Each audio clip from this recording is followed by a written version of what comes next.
मीर मुकाम साहब हमसे रहे थे। मियां नवाज शरीफ जलसा के लिए रवाना हो चुके हैं। उनका हेलीकॉप्टर उड़ान भर चुका है। बल्कि इस वक्त ये मनाजिर भी आप देख सकते हैं, हेलीकॉप्टर महवे परवाज है और जलसा की जानिब रवां दवा है। मनाजिर आप देख सकते हैं लाहौर से बराह रास्त कुछ ही लम्हे में हेलीपैड पर लैंड करेगा हेलीकॉप्टर और मियां नवाज शरीफ चंद ही लम्हों में जलसा गाह में अपने चाहने वालों के दरमियान मौजूद होंगे। मरियम नवाज वहाँ पर मौजूद है, मरियम औरंगजेब वहाँ पर मौजूद हैं। इसके अलावा नून लीग की दीगर क़यादत, दीगर रहनुमा भी वहाँ पर मौजूद हैं। उनके शिद्दत से उनका इंतज़ार किया जा रहा है कि कब मियां नवाज शरीफ यहाँ पर पहुँचेंगे। मरियम नवाज को आप देख सकते हैं, हेलीकॉप्टर वो फ़ज़ा में देख चुकी हैं और ये जज्बाती मनाज़र।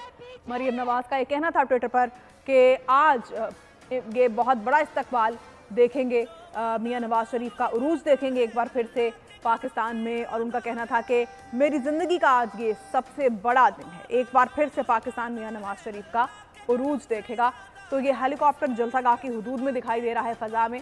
कुछ ही लम्हे में हेलीपैड पर लैंड करेंगे और चंद लम्हों में मियां नवाज शरीफ जलसागाह में अपने चाहने वालों के दरमियान मौजूद होंगे। मनाजिर आप देख सकते हैं, लाहौर मीनार पाकिस्तान की फ़ज़ाई हुदूद में इस वक्त मौजूद है हेलीकॉप्टर। बराह रास्त से मनाजिर हम आपको दिखा रहे हैं, एक एयर व्यू भी देख सकते हैं।